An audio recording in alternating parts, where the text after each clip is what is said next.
All right, I did not film the beginning of this, but I can't move my piece. Hold on for a second.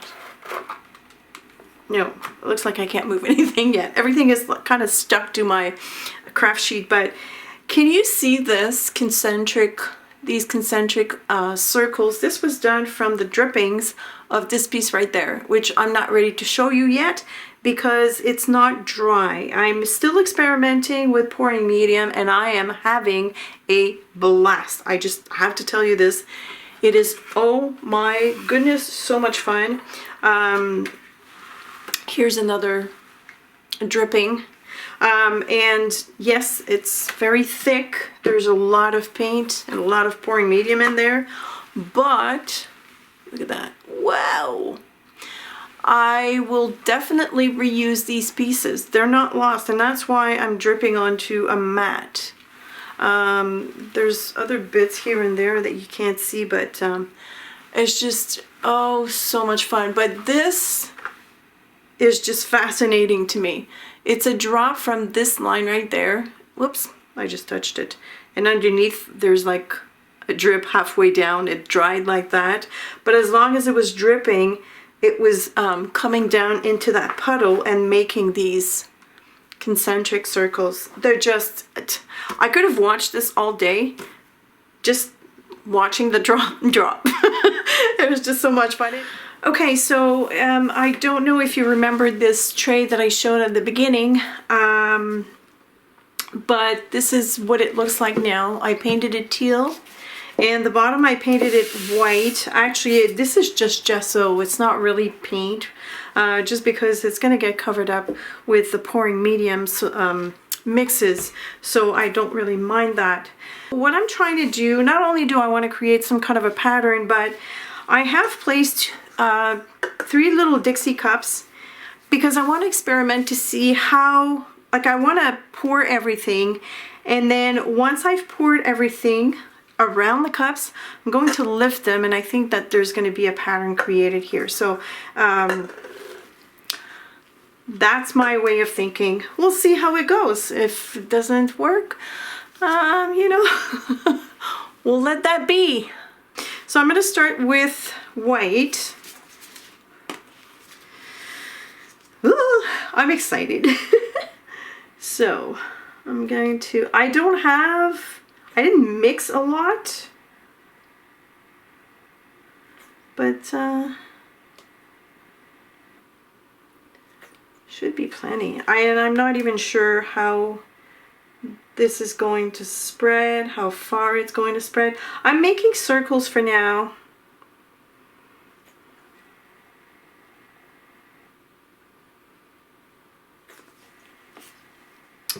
Okay, so that was the white. Next I'm going to go in with the darker teal, and I'm going to add, uh-oh, I didn't want to do that. I really wanted to add a solid shape like that. Let's see if I can still do that. Oh well, it's too late. It's okay. So I'll do another one like that, kind of like a scribbly. And then I'll do one solid blob here, solid one here. It works a lot better when you have a spout like this as opposed to what I was trying to use in my earlier trials with Dixie cups. That was kind of difficult. I have a skewer here. I'm going to try and remove the bubbles as I see them. Okay. And I'm going to clean it so as not to mix my colors. I think I have another one here.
Okay, so now I'm going to remove the cup.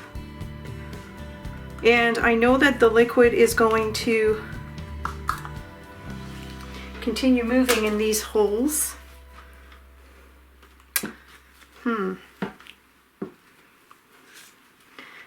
This one created some kind of a void. Don't know why. This one has been closed up. This one is on its way too. Okay, so, oh, look how cool this is. Ah, I love it. I love it. Okay, so now I'm going to use the silver. And I'm seeing that my white is probably not well done. Maybe I don't have enough paint, but some of the colors are taking over the white. I mean, it's okay, you know, but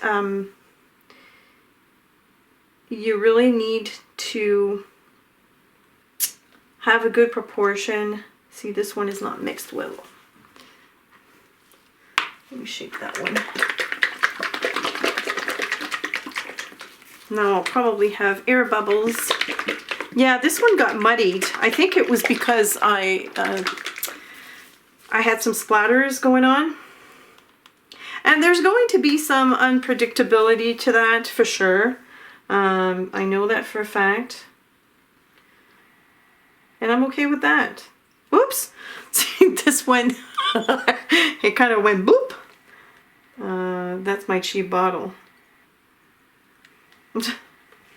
Okay, so I'm gonna add little bits of silver dots here and there. So I'm not gonna move the tray. I'm gonna let that dry.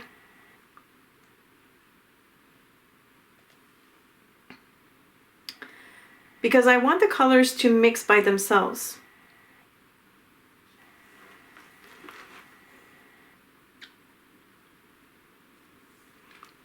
It looks like the silver paint is sinking in. I don't know why, but I use the same process as all the other ones. I don't know, maybe it's the metallic that's not conducive to pouring medium. I'm going to show you why I wanted to put the cups in there in the first place. See what I did here? It kind of like created this vortex, and the colors kind of converged into that hole. It did the same thing here. Here, not so well because I had to add some colors because there was a big void there. But yeah, that is the story so far. Yeah, the silver is sinking in. I can see here that it's being absorbed by the white. Very strange. I am so tempted to use my skewer, but I don't want to mix the colors too much. I kind of like these 3 areas that have been created at the beginning. I don't want too many of those, but I kind of want a few. So let's see here.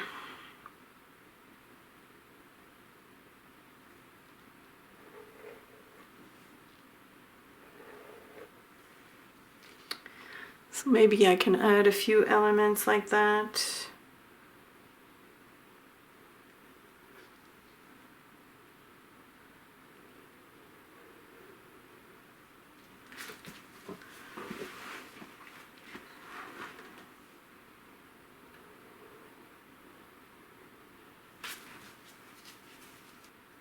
That's kind of cool. I think I need to bring that yellow in here though.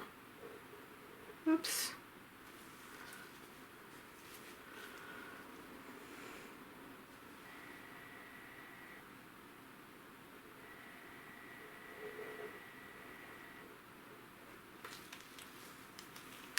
Also keep in mind that this is going to keep on working until all the colors have taken their space, and I just might end up with a total mess, but I kind of like that. I like the unpredictability of the whole thing.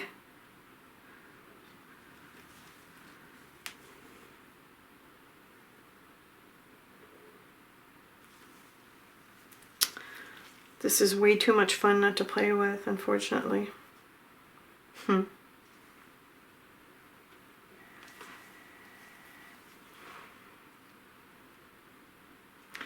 a bit of yellow missing here. There's a big glob of yellow. One thing that I have to caution you about, if you're thinking that some of these areas are missing a color and you're going to add some after you've poured your initial layer, just be mindful, meaning that it might not dry at the same level.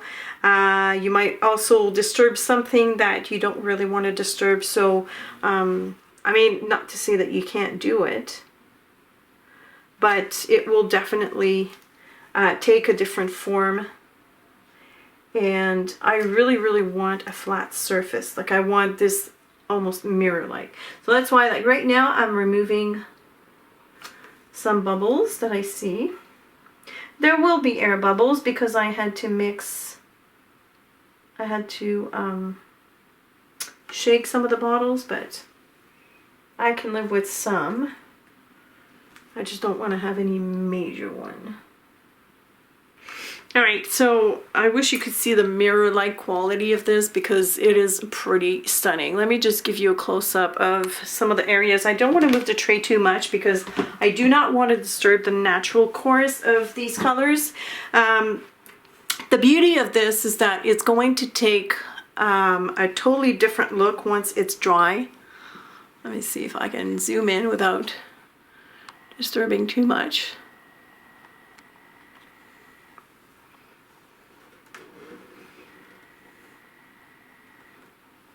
So this dip here was created by one of the cups, one of the Dixie cups that I had upside down, and then I took a skewer and I ran over some of these paints, like I mixed them a little bit.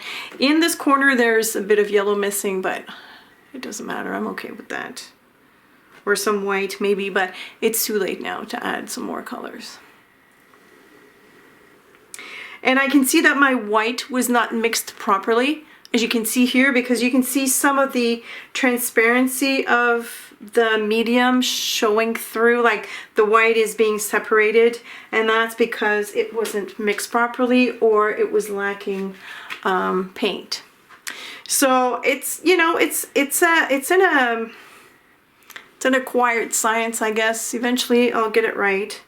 But for the most part, I'm quite happy with it. But I think definitely my white was not, the paint was not strong enough. So that's what it looks like.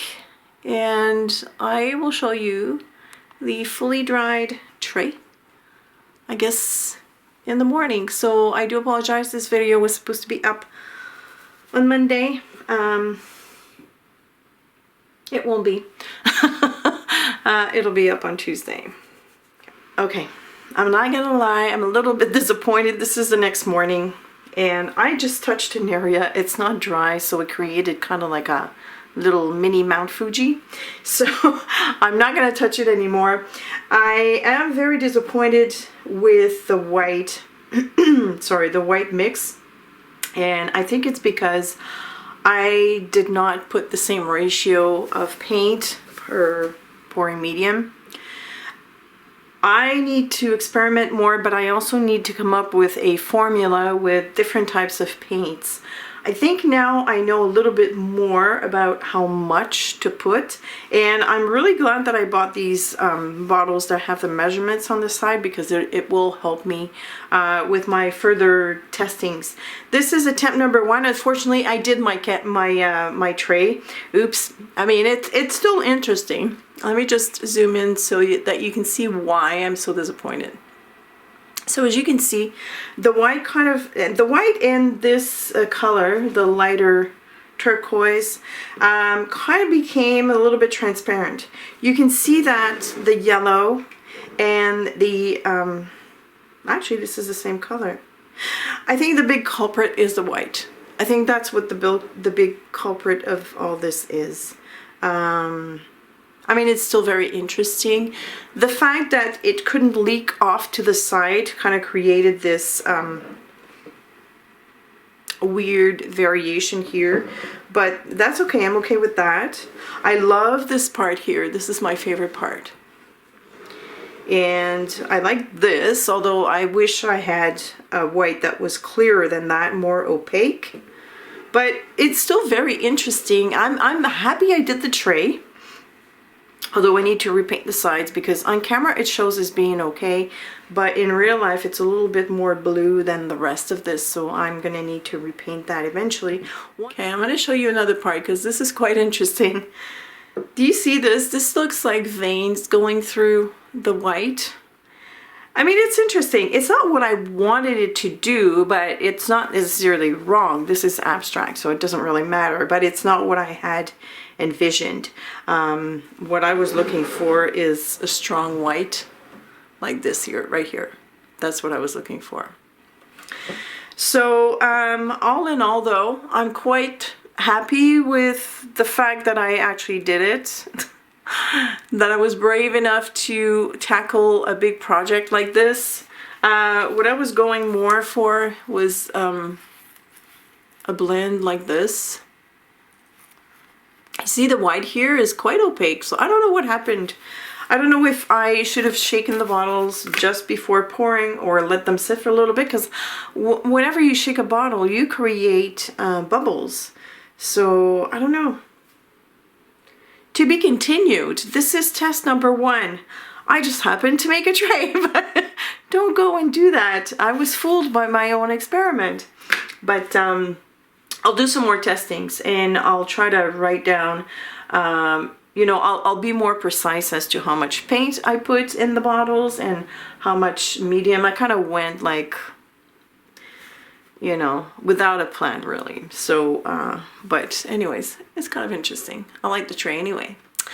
So that's it. On Friday I will show you what I made with the drippings of my other experiments, because they're sitting on my desk and I don't dare to put anything on top.